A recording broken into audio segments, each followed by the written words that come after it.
votre fidélité à cette édition hebdomadaire nous rassure. Sur ce plateau, Bernie Dacitou. Bernie Dacitou, comment vous allez? Je me porte bien, vous? Ça va, les titres alors. Comme le veut la tradition, il y a eu cette semaine au Palais du Peuple échange de vœux du couple présidentiel avec le corps diplomatique accrédité au Congo, les corps constitués nationaux et les forces vives de la nation. Et puis l'actualité a été également marquée par les dégâts enregistrés après les pluies qui se sont abattues cette semaine à Brazzaville. Les différents reportages sont à suivre dans ce 24 heures sur 7. Et puis la mairie de Brazzaville demande aux tenanciers des kiosques Mobile Money, Airtel Money, Congo Bet, Premier Bet et Kogelo de libérer les espaces publics. Un délai leur est accordé jusqu'au 31 janvier 2020. La doyenne du corps diplomatique ici au Congo a abordé les sujets politiques et sécuritaires en Afrique et particulièrement en Libye. C'était au cours de la cérémonie d'échange de vœux avec le couple présidentiel, comme vous allez le voir dans ce reportage de Giscard Maungu et Anissé Mangala Bob Lokoli. La diplomatie sert depuis la Renaissance à atténuer les rapports de force dans les relations internationales et à faire accepter les lois et coutumes des pays signataires d'accords bi- ou multilatéraux. Lorsqu'à l'occasion d'une cérémonie de présentation de vœux par les corps diplomatiques au président de la République, les 47 représentations diplomatiques ou presque répondent présents comme il en est le cas ce lundi au Palais du Plateau. Cela témoigne de la bonne santé de la diplomatie congolaise. Ce lundi, outre les 28 ambassades, les 3 consulats généraux et les 15 consulats en présence au Congo, les représentants des organismes internationaux aussi sont présents pour présenter leurs vœux de nouvel an au couple présidentiel. Et comme le veut la tradition, c'est la doyenne du corps diplomatique, Marie-Charlotte Fayanga, qui prend la parole avant le chef de l'État. Dans son discours, elle aborde plusieurs questions et brosse même la situation sous-régionale sur le plan économique et sécuritaire, avant d'évoquer aussi les conséquences du dérèglement climatique sur les continents et particulièrement au Congo. Suite aux pluies diluviennes qui se sont abattues dans le nord du Congo depuis le mois de novembre dernier, ayant provoqué de graves inondations dans les localités situées le long du fleuve Congo, occasionnant des pertes en vie humaines, des milliers de sans-abri, ainsi que des dégâts matériels importants, je tiens à exprimer la compassion de tout le corps diplomatique pour les familles éprouvées et en détresse. Et lorsque Denis Sassou Nguesso prend la parole, il ne manque pas de rappeler le rôle que joue le Congo au service de l'humanité en matière justement de protection de l'environnement. Mon pays, qui s'est résolument placé au service de l'humanité en matière de protection de l'environnement, s'emploie en concertation avec les autres pays de la région à préserver sans contrepartie l'écosystème du bassin du Congo, ce deuxième poumon vert de notre planète après l'Amazonie. Pourtant, nous sommes aujourd'hui victimes de catastrophes naturelles avec des dégâts matériels inédits. Devant l'ampleur des désastres enregistrés, je renouvelle mon appel à la solidarité internationale pour un appui et une réponse adéquate aux ravages en présence. Pour l'Afrique et le reste du monde, le pari sur les enjeux environnementaux en lien avec la survie de notre planète se joue actuellement. La menace climatique est bel et bien à nos portes. Après les discours, les traditionnelles poignées des mains avant que le couple présidentiel ne quitte les lieux. Revenons également sur cette information en visite de travail à Brazzaville. Le ministre délégué en charge des grands travaux de la République centrafricaine a eu l'avantage de visiter lundi dernier les grands ouvrages réalisés par le Congo. Le reportage de Giscard Maungu. Nous sommes au centre de formation professionnelle de Kintele. Des ouvriers dans cette salle sont à pied d'œuvre pour des travaux de finition. Dans quelques mois, on parle du mois d'octobre prochain. C'est un centre d'environ 4000 places formant en génie travaux qui sortira des terres. Pascal Bodankoya-Mbele est venu donc voir pour comprendre les mécanismes de réalisation des grands travaux. Le ministre centrafricain délégué aux grands travaux est venu s'imprégner de l'expérience congolaise dans le domaine des grands travaux. Après le centre de formation professionnelle de Kintele, le centre commercial de Mpila ou Brazzaville Mall. Très prochainement, les Brazzavillois, mais pas que, pourront faire le saut ici pour des achats. Toutes sortes de commerces pourraient être présents et la délégation, au passage, a admiré la fontaine de Brazzaville Mall avec ses jets d'eau. Et juste en face du centre commercial de Brazzaville, il y a le musée de l'histoire contemporaine du Congo. La délégation n'a juste traversé le goudron pour aller aussi admirer ce qui s'y fait, avant de faire le détour de la boucherie Bonbeuf, où Pascal Bodankoya-Mbele peut même faire quelques achats. Ceci pour le bonheur de ceux qui y vendaient. Un autre joyau que le ministre centrafricain a visité, les 2 tours jumelles. Le joyau architectural trône déjà que Pascal Bodankoya-Mbele ne peut que marquer sa satisfaction et surtout son admiration. Le Congo est un modèle, est une référence, est un exemple à suivre. Et je découvre, je dirais, avec une certaine émotion, voire une émotion certaine, tout ce qui se fait aujourd'hui dans cette belle et grande Afrique. Et voilà aujourd'hui cette Afrique qui est honorée par ces grands chantiers, ces grands travaux. Je ne sais que dire. Je suis impressionné, honoré. Et c'est un exemple que la barre a été mise très très haute. C'est un exemple que nous allons suivre. Dans sa ronde, le ministre délégué aux grands travaux centrafricains était accompagné de Jean-Jacques Bouya qui devra aussi lui faire le saut de Bangui pour une mission similaire. Il y avait aussi le ministre de l'enseignement technique professionnel, de la formation qualifiante et de l'emploi qui lui se réjouissait de ce que va apporter le centre de formation professionnelle de Kintele et même des emplois qui vont être créés une fois les 2 tours jumelles fonctionnelles. Direction une fois de plus le palais du peuple où a eu lieu mardi dernier la cérémonie rituelle d'échange de vœux entre le couple présidentiel et les corps constitués nationaux. Les sujets qui battent le pavé de l'actualité ont été abordés par les corps constitués qui ont échangé de vœux avec le couple présidentiel. Giscard Maungu et Anissi Mongala. Après le corps diplomatique, les corps constitués nationaux pour l'acte 2 de la cérémonie de prestation des vœux au couple présidentiel.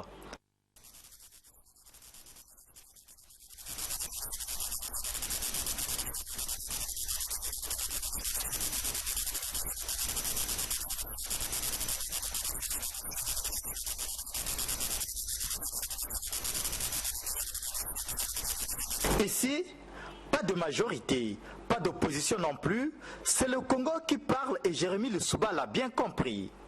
Ce moment est un moment qui privilégie la civilité, qui privilégie la convivialité dans un contexte où parfois cet aspect est perdu dans le cadre de la politique. Donc oui, c'est normal que ces moments nous rappellent que oui, nous sommes une nation, nous voulons au final les mêmes choses, même si les voies et moyens peuvent se prêter à débat. Dans la possession, ministère, institutions constitutionnelles et plusieurs autres sont passés, comme aussi le chef de file de l'opposition.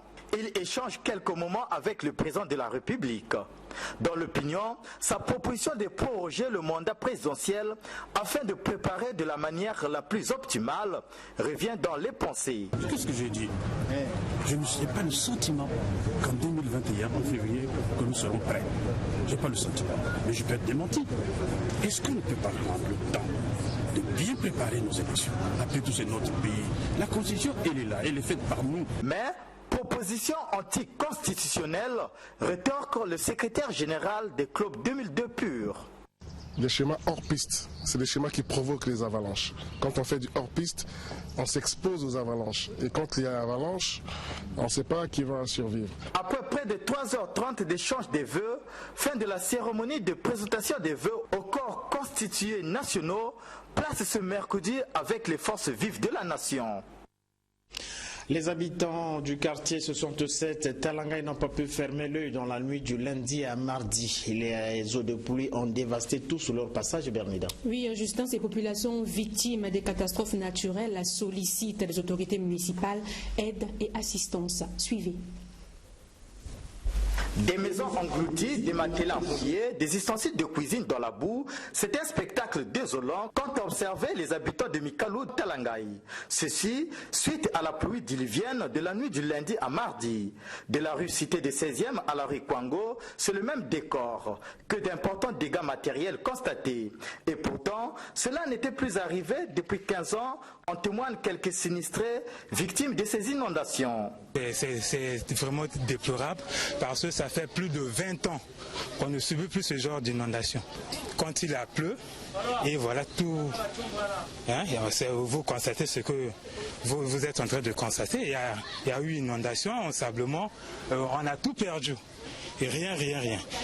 C'est tout ce que nous reste comme habit. Donc on a tout perdu. Les pièces, les jugements, les diplômes, on a tout perdu. On est sorti par la cuisine. C'est vraiment, c'est de la merde ici. C'est de la merde. Nous sommes vraiment dans le désarroi. Voyez-vous là, il y a des maisons qui sont inondées, tout ça, machin, etc. Et aujourd'hui, il y a même eu des gens qui ont dormi sous les toits. Nous n'avons rien récupéré, une aiguille, même la fourchette, non plus. Que ça fait même une assiette, jamais. Nous sommes comme ça, comme je suis debout comme ça là. Même les sandales que vous voyez là, c'est pour le petit bébé, c'est pour le petit-fils. C'est pas pour moi. Pour moi, tout est resté dans le souterrain. On n'a occupé aucune chose. Tout ce qui s'est passé là, si Dieu n'était pas avec nous, on aurait des morts aujourd'hui. Mais grâce à Dieu, on est sortis sains et saufs et on rend grâce à Dieu.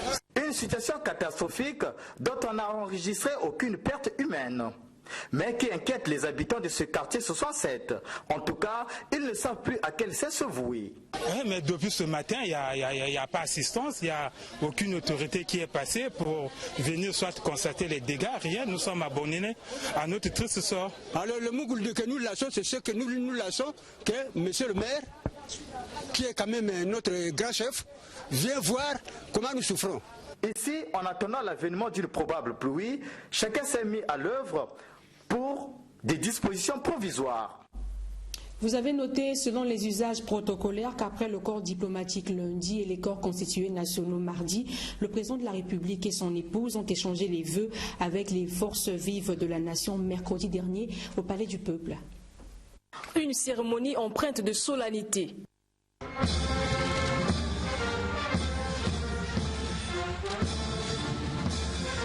Tout à l'heure, le président de la République sera en face des forces vives de la nation. À la rencontre, deux temps forts. D'abord, avec des allocutions.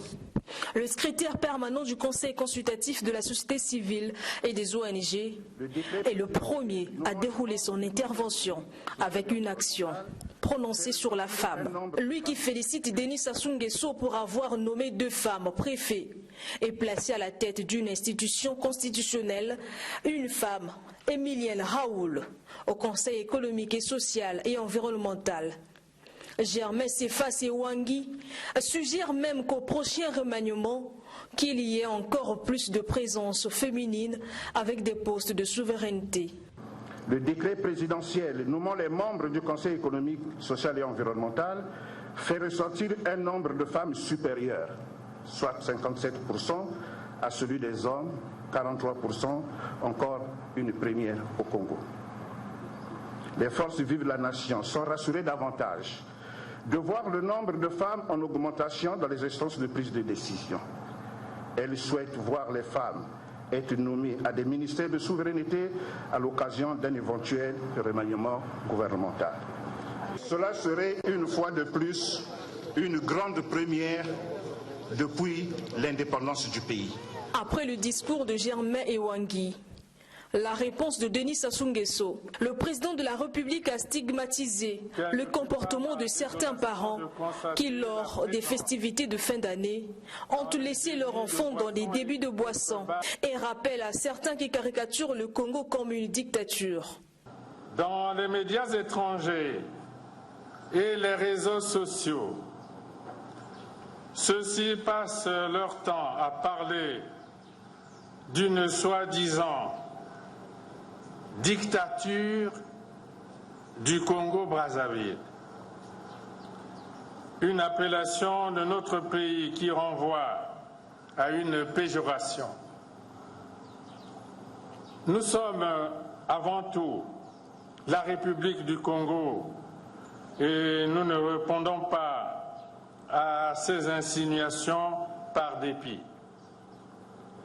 Il s'agit d'allégations sans lendemain, appelées à s'éteindre d'elles-mêmes. La dictature est un régime autoritaire, fortement personnalisé, fondé par et sur la violence, attentatoire aux libertés. Voilà la compréhension que nous avons de la dictature. Le peuple congolais vit pleinement et en toute liberté sa démocratie qui se consolide de jour en jour. Après les allocutions, l'autre temps fort, cette communion véritable où le chef de l'État a des contacts directs avec ceux qui sont venus à la cérémonie pour s'échanger les vœux.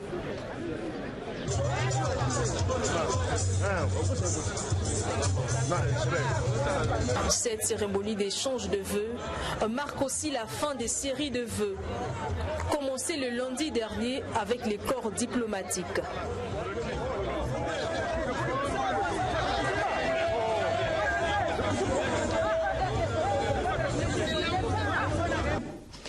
Ouvrons, Bernida, ce chapitre de conséquences des pluies diluviennes qui s'abattent dans la capitale Amfilou et particulièrement au quartier Maïté. Les habitants accusent les travaux entrepris par le chemin de fer Congo-Océan d'être à l'origine d'une érosion qui menace d'ailleurs le chemin de fer et une partie de l'avenue Théophile Mbemba. Vincent de Paul Kobena. Ensablement, inondation des habitations à Talangaï, ravinement et érosion du côté du quartier Maïté-Amfilou, voilà le décor que présentent les quartiers de Brazzaville après chaque pluie. Celles qui se sont abattues le lundi, mardi et mercredi ont encore accentué les choses. Ici, nous sommes à Maïté, à l'entrée du quartier Makazou. Les populations sont impuissantes devant ce phénomène qui dépasse leur entendement. La voie ferrée et la route en construction sont menacées par cette érosion. Ici, les populations pointent du doigt la direction générale du chemin de fer Congo-Océan. Nous sommes très indignés de constater ce dégât, mais ce dégât, ce n'est pas de la population, c'est le chemin de fer qui a mal tracé son chemin. Et nous l'interpellons à caractère obligatoire qu'ils viennent pour éviter le pire.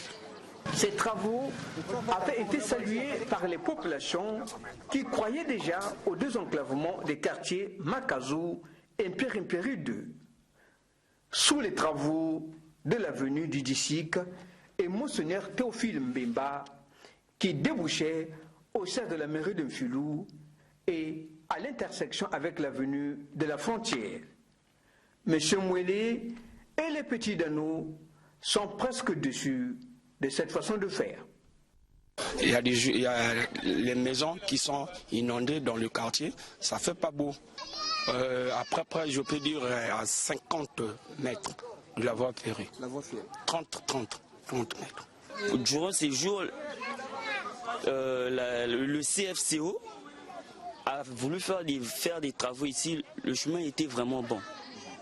Et quand ils sont venus, ils ont voulu faire entrer leurs engins pour aller arranger au pont là-bas. Et quand ils ont arrangé, ils ont fait du n'importe quoi. Si tout ça est comme ça, c'est de leur faute. C'est la faute du CFCO. Au lancement des travaux, c'était les cris de joie et d'espoir. Près de 10 ans après, c'est le désespoir à Makazu et Maïti. La population se soucie de cette enveloppe débloquée pour réaliser les travaux qui sont devenus de nos jours les éléphants blancs de la ville de Brazzaville. La voie, c'est la voie publique. On interpelle également les grands travaux. C'était à eux de regarder. C'est un travail qu'ils ont commencé et qu'ils ont abandonné. Pourquoi? Qu'est-ce que nous avons fait? Moi, je demande aux autorités, en premier, d'arranger le chemin. Parce qu'il y a nos parents qui souffrent ici, pour prendre même un taxi pour aller à l'hôpital. Les pluies diluviennes de ces 3 derniers mois ne cessent de causer le désastre et dénaturent l'environnement de Brazzaville, où certains quartiers risquent d'être rayés de la cartographie de la ville de Brazzaville. Les tenanciers des kiosques mobiles et Airtel Money, Congo et Premier Bet et Ecogele sommet de libérer les trottoirs Bernida au plus tard le 31 janvier prochain. Oui, vous l'avez dit, dépasser ce délai, donc dépasser la date du 31 janvier, il sera procédé à un enlèvement forcé de ces kiosques. Suivez. À partir du 31 janvier prochain, l'hôtel de ville de Brazzaville procédera à un enlèvement forcé des kiosques de Mobile Money, Airtel Money, Kojelo, CongoBet, Premier Bet, installés anarchiquement et illégalement sur le trottoir des grandes artères de Brazzaville. Un délai pratiquement d'un mois vient d'être accordé aux tenanciers de ces kiosques par la mairie de Brazzaville pour libérer ces lieux. Car il s'agit là, a indiqué l'hôtel de ville de Brazzaville, d'une situation contraire aux normes d'hygiène, d'assainissement et d'environnement. Les conducteurs ou les automobilistes se plaignent de ces kiosques. Donc ceux qui veulent exercer dans ce domaine, ils peuvent louer des boutiques en bonne et due forme. Que de saturer le trottoir. Ce n'est pas le maire qui autorise. Il y a quelques agents véreux autour des autorités. Il n'est pas admis qu'une société autorise ses sous-traitances à s'installer dans la ville sans autorisation préalable de la mairie de Brazzaville. Une société dite mère de téléphonie mobile qui vient solliciter une autorisation à la mairie pour un certain nombre de kiosques à implanter dans la ville, et puis subitement, elle a maintenant des sous-traitants et qui passent par chez elle là-bas et se mettent à occuper les espaces publics dans la ville. Le maire de la ville ne peut plus accepter et tolérer ce genre de pratique. Sur l'esplanade du CNR TV, où à chaque occasion de fête, il y a des kermesses qui s'organisent là-bas pour salir la ville. Allez-y voir les trottoirs, allez-y voir les canalisations qu'il y a là-bas. C'est devenu des toilettes pour ceux qui vont là-bas. Mais le maire est très étonné parce que lui, c'est pas lui qui autorise ces installations-là. Ces kiosques qui ont envahi la ville de Brazzaville ternissent son image. Parlons à présent des dégâts de la pluie sur cette route qui fait la fierté des Brazzavillois, la route de la Corniche, où on signale l'effondrement du mur de soutènement. Justin. Effectivement, Bernida, un ravinement menace dangereusement ce lieu prisé par des marcheurs du week-end, des touristes et autres Brazzavillois. Le constat dans ce reportage de Giscard Maungo. La Corniche de Brazzaville, directement menacée après cet affaissement. Les images sont spectaculaires. La Corniche, dans son tronçon Mamiwata, giratoire ravin du Tchad, a vu une partie de ses accotements céder sur une centaine de mètres et le joyau directement menacé s'inquiète l'administrateur maire de Poto-Poto. Nous sommes tous malheureux parce que déjà cette route de la Corniche nous permettait d'aller vite à la Congo et revenir vite. Et ça faisait que la circulation soit désengorgée. L'affaissement s'est produit ce matin aux environs de 8h30. Plusieurs personnes sont depuis passées pour voir par eux-mêmes. Le vice-maire de Brazzaville aussi. Il est descendu de ses bureaux juste à côté. Se permettre de dire des choses que nous n'avons pas la maîtrise. Il faut qu'il y ait des techniciens pour essayer d'apprécier quelles sont les véritables causes. Mais vous voyez que le fleuve est en train d'avoir des remontées parce qu'il y a une pluviométrie abondante. Et ça, c'est les premières causes à vue d'œil. Visiblement, le mur de soutènement a cédé après le départ de matériaux placés, dû par les eaux de pluie qui s'y sont infiltrées, eaux de pluie qui ont occasionné un glissement des terres et le contrepoids n'a pas pu soutenir ce mur de soutènement, avancent certains techniciens à première vue. Pour la population qui a fait le déplacement des lieux, c'est un problème de travail approximatif. Même pas 10 ans, je parle de 10 ans, même pas 5 ans. Ça me fait vraiment mal en tant que citoyen parce que c'est un endroit que je fréquente souvent, surtout pendant les week-ends, parce que moi je suis la plupart de temps en temps pour me défouler. J'arrive ici, prendre un peu d'air, mais quand je vois ce genre de situation, ça me... Normalement, le travail, avant d'être fait, il y a des ingénieurs qui réfléchissent dessus. Donc pour moi, il y a peut-être une incompétence notoire qui se fait ressentir sur ça. Après l'éboulement, des questions se posent. L'ouvrage subissait-il régulièrement des contrôles? On attend l'enquête pour déterminer les causes. Mais en attendant, le lieu le plus prisé les week-ends sera fermé. Après justement l'affaissement du mur de soutenance, les techniciens des grands travaux accompagnés de Jean-Jacques Bouya sont descendus sur le site du désastre pour constater l'ampleur des dégâts. On retrouve une fois de plus Vincent de Paul Koubemba jusqu'à Maungu et Henri Mavan. La route est encore sous la responsabilité de la CRBC, la société qui était chargée des travaux. Société qui est encore frappée de la prescription décennale. Sur les lieux, des curieux sont venus pour voir le joyau de la Corniche. En tout cas, tout au moins une partie est à terre. Les responsables de la société CRBC sont aussi descendus sur le terrain, tout comme ceux des grands travaux. En attendant de faire l'expertise, il faut qu'on voit réellement quelles sont les causes qui ont fait qu'il y ait ce glissement de terrain. Mais entre-temps, s'il pleut, on fait quoi? C'est toute la question. Chacun ici réfléchisse pour comprendre ce qui se passe et devant des chemins. Donc il faut qu'on trouve des galops là. Oui. Il faut qu'on fait un peu sur ça. Ils discutent. Quand 12h40, le ministre en charge des grands travaux arrive. Jean-Jacques Bouya veut aussi comprendre ce qui s'est passé. On n'a pas encore fourni la garantie décennale et on n'a pas encore réceptionné ce ouvrage définitivement. C'est le 5 février 2016 que le gouvernement du Congo recevait de la société chinoise qui a construit la route cet ouvrage et la réception définitive devait être prononcée en 2026. L'heure est donc à la réflexion sur comment empêcher le ravinement attaquer l'avenue. Nous avons déjà informé notre siège social, notre bureau d'études. Ils vont envoyer les experts, les ingénieurs pour faire effectuer une visite ici pour trouver la raison réelle de ce phénomène. Jusque-là, personne ne connaît encore les causes réelles de cet affaissement. Mais l'urgence s'impose. Dans l'urgence, effectivement, la route va être arrêtée au public. C'est tout à fait normal. Et protégée pour que le glissement de terrain ne puisse pas s'aggraver. l'expertise va se faire, parce qu'il faut d'abord faire l'expertise, savoir exactement pour comment le glissement de terrain peut se faire, que s'est-il passé, mais nous savons qu'avec une crue décennale comme celle-ci, effectivement, les fameux poutres, les balastres qui soutiennent l'ensemble de cette chaussée par ici, est resté longtemps dans l'eau. C'était des zones habituellement qui sont hors de l'eau.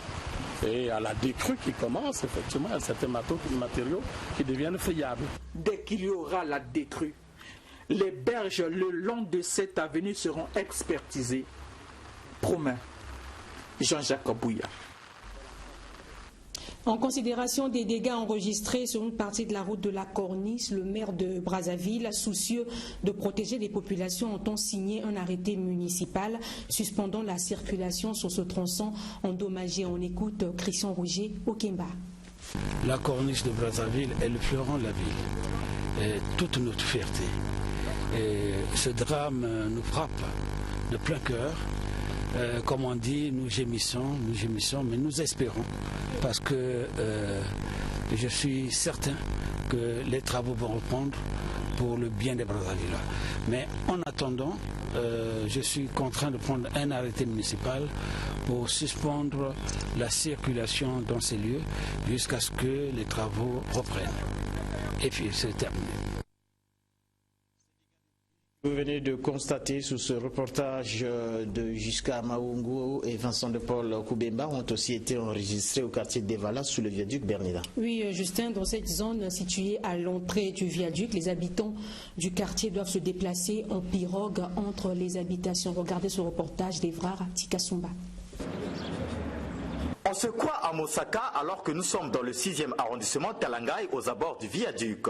Ici, pour aller d'une parcelle à une autre, les populations empruntent la pirogue. Depuis que le fleuve est sorti de son lit, suite aux fortes pluies diluviennes, nombreux ont abandonné leurs habitations. On dénombre plusieurs sinistrés. Que d'importants dégâts matériels enregistrés. Une situation catastrophique qui ne laisse pas indifférents les victimes de ces inondations. Moi je pense que si l'État congolais était intelligent, qu'on nous donne au moins une garantie de nous exproprier, peut-être c'est juste pour ceux qui veulent. Je voulais au moins adhérer à cette initiation et sortir. Vraiment je ne peux pas vivre comme ça. Ça me fait déjà, je suis travailleur. Je n'ai plus la voie d'accès chez moi. Là, j'ai quitté chez moi, je suis venu chez ma grande sœur. Je viens ici, c'est encore dans l'eau. Nous sommes donc inondés ici. Voilà, bon, on attend même qu'il y ait au moins un ONG ou deux ONG qui viennent au moins nous soutenir. Nous n'avons plus de maison, nous n'avons plus de lit, on n'a plus de matelas, on ne mange plus. Vous comparez ce mot Moussaka, Makoti Poko et autres. Mais nous aussi, descendez vers nous, prenez le viaduc, venez nous voir. Nous sommes dans l'eau. Les pieds dans l'eau, la tête dehors. En cette période de saison de pluie, à Brazzaville, plusieurs cas similaires sont constatés dans le 7e arrondissement Filou et dans le 9e arrondissement d'Iri. Toujours dans ce registre, le conseiller du maire chargé à l'aménagement et au déguerpissement est descendu sur le terrain du désastre pour constater les dégâts. Effectivement, Bernida, la pluie pour constater les dégâts enregistrés sur le terrain et pense que l'État doit assumer ses responsabilités. Évaluer l'ampleur des dégâts, c'est ce à quoi s'est attelé Nicodème Okweri, conseiller du maire de Brazzaville, chargé à l'aménagement et au déguerpissement du domaine public, qui a bravé la pluie de ce jeudi pour s'imprégner de cette triste réalité sur le terrain. L'urgence des travaux à entreprendre interpelle et il faut parer au plus pressé pour éviter le pire dans certains quartiers comme ici, au Rond-Point-Moumi, en Filou, où la principale voie est en train d'être rongée par cette érosion. Des rues ou avenues sont impraticables et inaccessibles.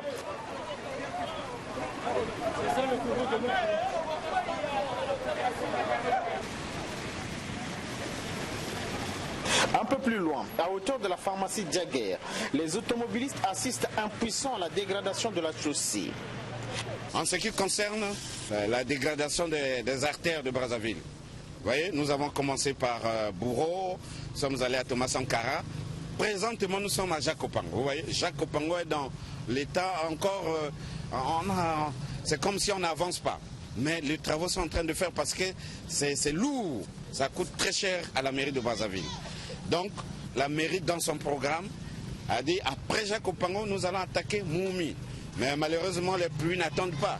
Et les pluies sont là. Donc, nous disons aux populations de Jacques Opango et de Moumi d'être patients. La rivière Latiémé est sortie de son lit, bloquant ainsi de nombreuses familles dans leur habitation comme cette dame et ses enfants qui bravent ces eaux pour se mettre à l'abri.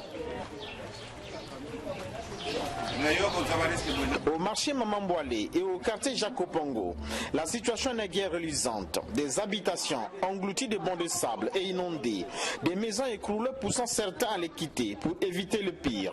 Bref, le visage de Brazzaville a été défiguré et les autorités débordées par la situation. Nicodème Okwere appelle l'État à assumer ses responsabilités. Le constat, il est alarmant. Le constat est très alarmant. Les populations ont raison.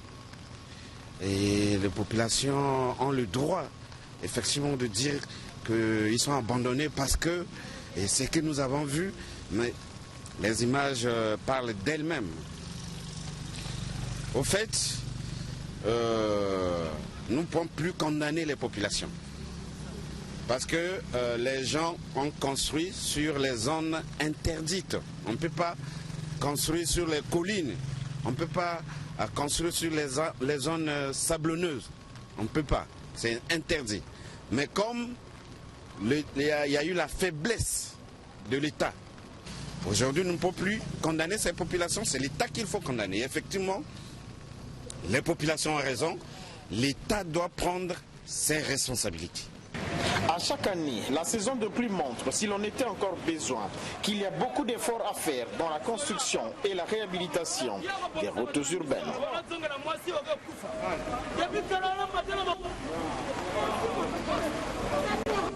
La réaction des personnes victimes à Brazzaville des inondations et érosions et autres phénomènes d'ensablement tenant pour responsables de ces catastrophes les sociétés de construction de ces ouvrages et autres autorités a interpellé le premier adjoint au maire de Brazzaville, Marius Okana, que je propose de suivre dans ce reportage. Inondation par-ci, éboulement, glissement de terre et autres ensablements par là. Le visage de la ville de Brazzaville ne cesse de se détériorer. Certains quartiers ou zones risquent de disparaître et les victimes de ces calamités n'hésitent pas à indexer certains responsables de sociétés, notamment de construction, d'être responsables ou à l'origine de leur malheur. Le premier adjoint au maire de Brazzaville rejette ou refuse cette allégation. Les glissements de terrain, les ensablements ne sont pas le fait des autorités, ne sont pas les faits d'abord de ceux qui construisent les routes. Mais est-ce que construire une route, c'est une mauvaise chose en soi? Maintenant, l'arrêt des travaux, on a un autre problème parce qu'il s'agit d'un problème de financement des projets. Marius Okana a également épinglé le cas de ceux qui ont érigé leur habitation à proximité du fleuve Congo, sous le viaduc. Allez-y sur le viaduc. Vous allez voir comment les gens ont construit des maisons presque dans l'eau. Parce que bon, on est en saison sèche, il n'y a pas, le lit du fleuve ne s'est pas étendu, ils construisent sans même des études architecturales. Et quand il y a inondation, c'est l'État qui est interpellé. Mais quand l'État dit ces zones-là ne sont pas faites pour habitation, qui écoute? La veille de l'effondrement d'une partie de la route de la Corniche, derrière le ministère de la Défense, le premier adjoint au maire annonçait déjà les conséquences de l'action des maraîchers à côté de cette route. Le président a construit une grande route ici, dite la route de la Corniche.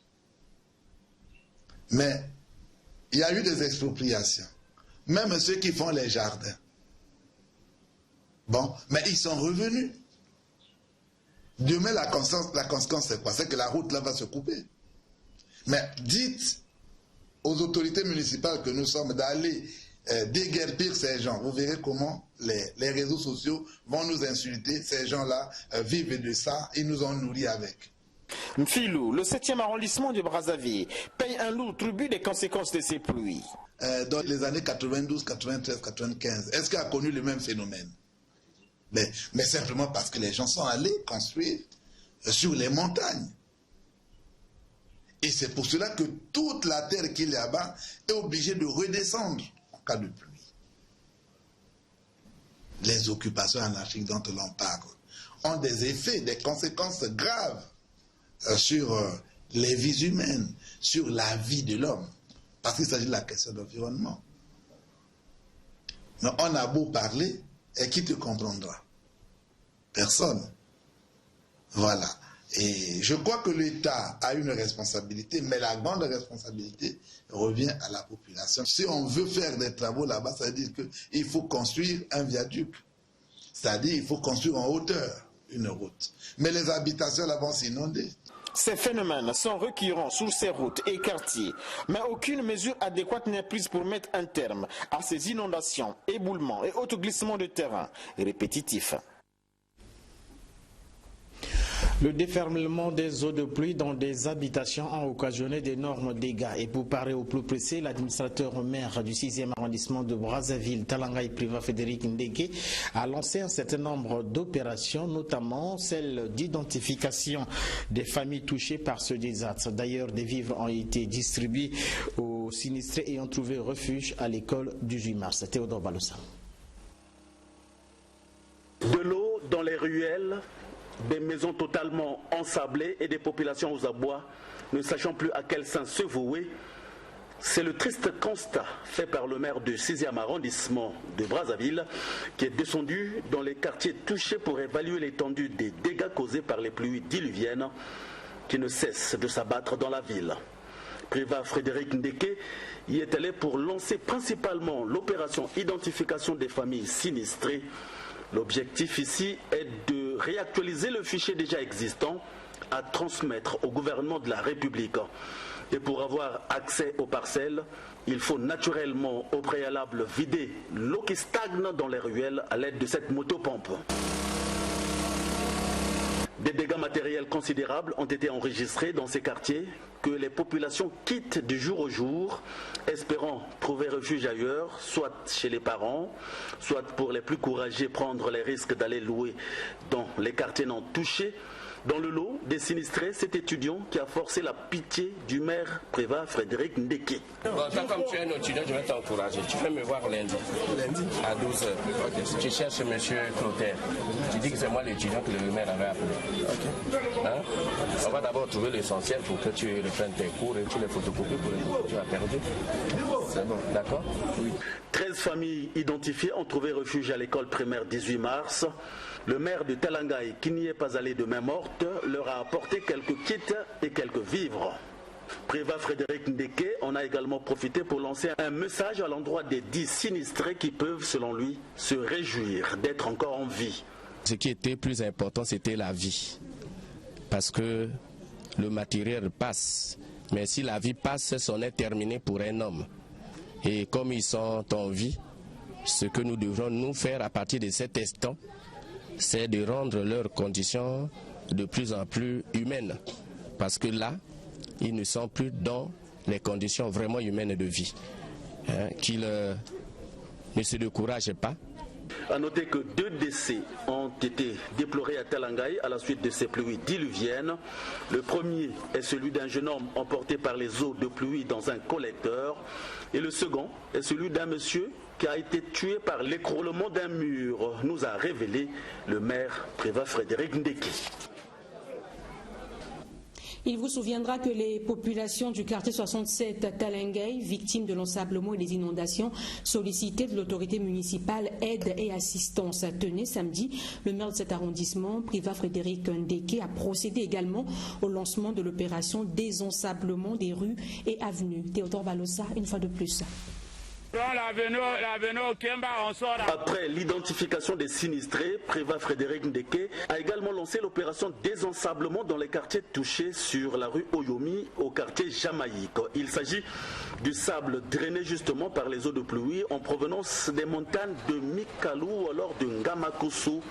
Et certaines personnes mal intentionnées se sont permis d'ériger des digues dans les ruelles pour ne pas subir naturellement les inondations dans leurs maisons. Mais les conséquences sont particulièrement désastreuses pour les voisins dont les parcelles s'inondent à chaque pluie. C'est un maire de Talangaï très remonté qui est allé restaurer l'autorité de l'État. Nous On est quel État? Nous sommes l'État, la rue c'est pour nous. Les parcelles c'est pour les individus. Allez, vous me décelez tout, demain on casse tout. Et on va voir qui dira qu'il est plus que l'État dans ce pays. Où on est l'État, où nous on n'existe pas. Comment on peut faire ça? Ça, dans la rue de l'État. On peut commencer à mener. Donc j'ai là, où est le chargeur? S'il y a les chargeurs, vous me cassez ça, il y a quoi? Amenez le chargeur, on va casser ça tout de suite. Appelez le gars qui vient ici. Maintenant, on va voir ce qui va se passer. Ça veut dire quoi? Appelez-le, on va voir ce qui va se passer ici. Après la rue Oyomi, direction rue Eco. Ici aussi, l'engin de la mairie est passé pour casser cette digue qui constitue une sérieuse entrave à la liberté de circulation. Et l'administrateur maire de Talangaï a tenu d'ailleurs à le rappeler. Ces digues-là empêchent à l'eau de circuler convenablement. Mais ce n'est pas les digues qui ont provoqué les pluies, ce n'est pas les digues qui ont provoqué l'ensablement, mais les digues contribuent à ce que l'eau soit stagnée et cette eau-là va directement dans les parcelles des individus. Et vous avez vu tout un mur qui a été construit sur une rue. Mais les rues et avenues appartiennent à nous tous et surtout le responsable c'est l'État. A noter que l'opération doit se poursuivre jusqu'à la réouverture totale des ruelles ensablées. Mais est-ce une solution définitive? Il faut peut-être soigner le mal à la racine pour éviter de tomber dans un cycle infernal de désensablement après chaque pluie. Restons toujours au quartier 67 Talangaï où les 990 élèves de l'école primaire Volonté Populaire voient un gros ravin menacé de faire disparaître leur établissement public. Bernida. Oui, Justin, l'école a été fermée. Le maire de Talangaï était sur les lieux pour prendre la mesure. À regarder. C'est ce gros ravin qui s'est formé juste à côté qui menace de faire disparaître l'école primaire Volonté Populaire implantée à Talangaï au quartier 67. En guise de prévention d'ailleurs, l'école primaire publique a été fermée depuis le mardi 7 janvier dernier et ses 990 élèves sont pour l'instant à la maison. Le directeur de l'école, Alain Missier, raconte cette mésaventure. On ne peut plus parler du déroulement normal des cours ici. Depuis le mardi, vraiment, il n'y a pas cours. Et pourquoi? Mais voilà, mais le désastre est là. Le conseil est là. Vous avez les salles, 2 salles endommagées. Les 2 salles qui sont au milieu, il y a des fissures. Nous ne pouvons pas mettre les enfants de trou. En cas de quoi? Qui répondra?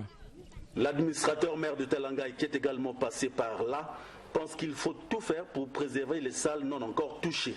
Si on ne trouve pas des solutions pour préserver l'école dans son entièreté, déplacer simplement les enfants n'est pas une solution définitive. Parce que j'ai vu là, il y a déjà des sites. Il ne s'agit pas de visiter, de partir, après on en parle plus. Il faut, on voit, après on cherche des solutions. La solution immédiate proviendrait peut-être de l'exploitation de ce bâtiment construit par un député de Talangaï. Bâtiment non achevé et qui donne l'impression d'être abandonné. A noter que 2 des 6 salles de classe que compte cette école primaire ont déjà été touchées par ce ravin qui avance à pas de géant, que les érosions à Brazzaville ont pour rappel commencé, selon les sources proches de la mairie de Talangaï, en 2005 par les érosions de Bongo Noira. Enfin, la République du Congo a célébré le 11 janvier la 2e édition de la Journée nationale du civisme sous le thème « Civisme, facteur de développement et du mieux vivre ». Effectivement, Bernida, cette année, les activités se déroulent dans la ville Océane où Hermiller Destiné Doukaga appelle les Congolais à s'approprier le civisme et ainsi sortir ces travers tout le temps dénoncés. Le point dans ce reportage de Giscard Maungo. La journée est de célébration récente. La première journée a été célébrée le 11 janvier dernier et ce samedi. Le Congo célèbre la 2e journée nationale du civisme. Manière pour le cabinet Doukaga de placer la question du civisme au cœur de l'action des Congolais. Pour la 2e édition, le Congo la célèbre sur le thème « Civisme, facteur de développement et du mieux vivre ». Ce thème est une interpellation, à la fois individuelle et collective, qui traduit l'importance que constitue le civisme, appréhendé comme valeur centrale d'éveil de la conscience nationale et du renforcement de l'esprit patriotique. Aussi, Voudrais-je lancer un appel à tous les citoyens et habitants du Congo à jouer leur partition pour davantage mutualiser nos efforts à l'effet de consolider l'édifice du civisme pratique et agissant. Un appel pour la ministre destinée Hermela Doukaga à faire la véritable révolution pour que les multiples invites au changement de mentalité et comportement déviants ne cessent, comme le dit la ministre de la Jeunesse et de l'Éducation civique, de raisonner comme des slogans d'alibi, mais trouvent un élan réel et décisif au cri de ralliement contre toutes les formes de comportement déviant qui gangrènent notre société. Fin de citation. Pour cette deuxième édition, les activités officielles vont s'exécuter dans le département du Kwilu. Lâchez vos télécommandes et restez avec nous juste après ce 24h07. Nous irons au village Boudel, dans le département de la Songa, à la découverte d'un rituel qui a traversé les générations. Il s'agit du Beka ou circoncision pratiquée chez les jeunes adolescents bantous et autochtones. Ce jour-là, c'est jour de fête et c'est un document réalisé par Gingolo et commenté par Vincent de Paul Koubimba. C'est la fin de ce 24-7, Justin. Effectivement, Bernida, bon début de semaine à toutes et à tous. Ce lundi 14h, Bob Locoli, je vous retrouve à 20h30 pour le point de la journée. Merci de nous avoir suivis. On se retrouve donc ce lundi.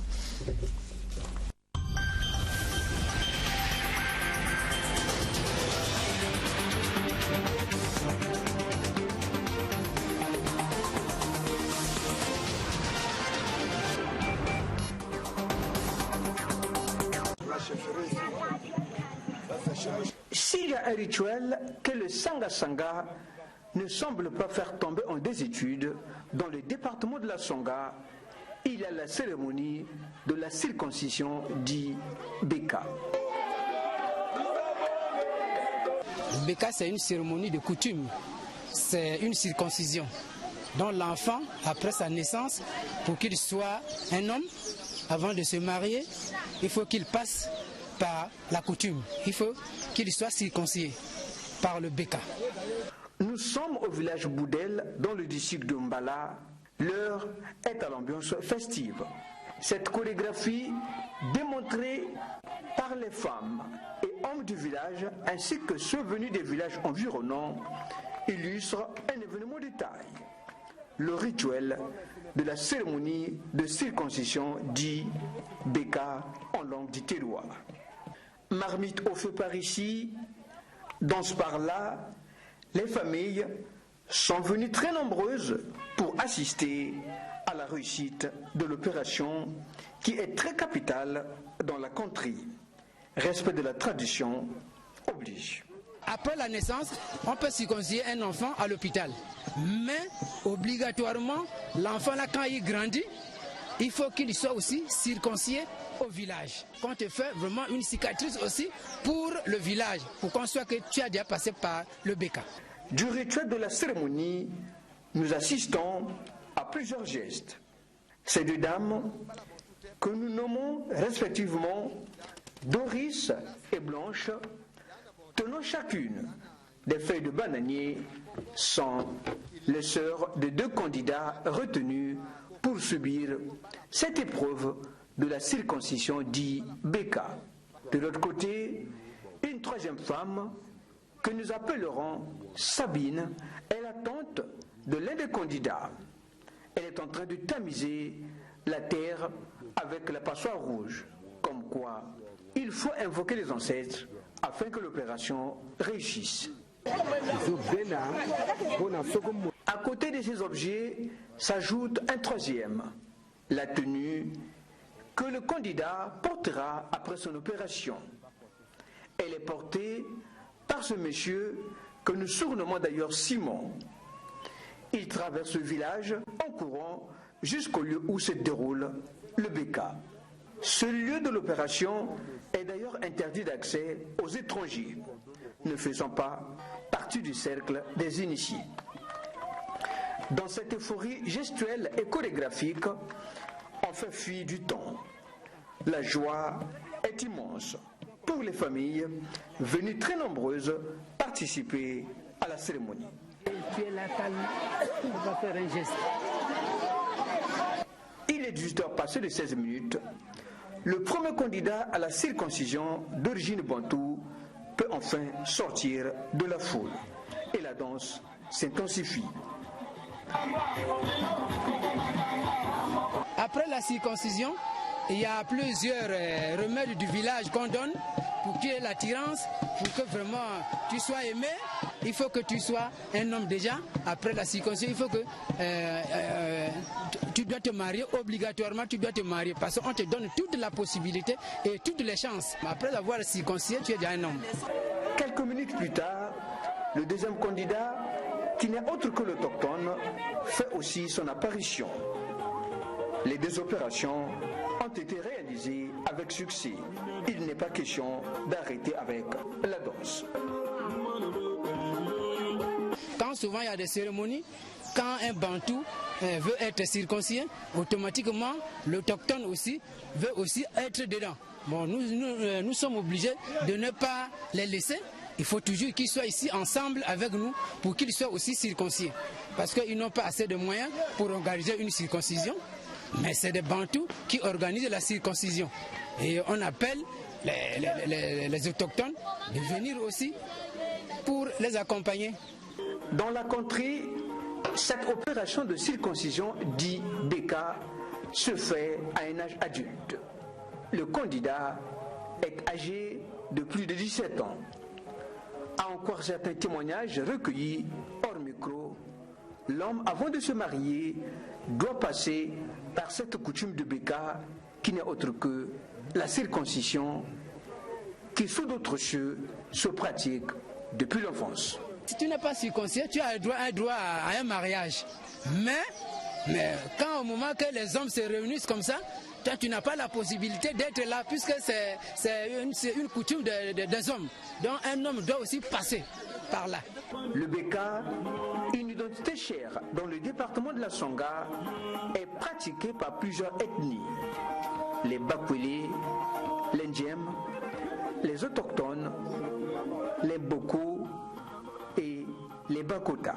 Cette opération est aussi pratiquée dans les pays voisins comme le Cameroun, le Gabon, l'Afrique du Sud. Comme quoi, respect de la tradition, condition sine qua non pour une cohésion sociale. Au village Boudel, il est hors de question que les us et coutumes soient rangés dans les oubliettes au profit du modernisme.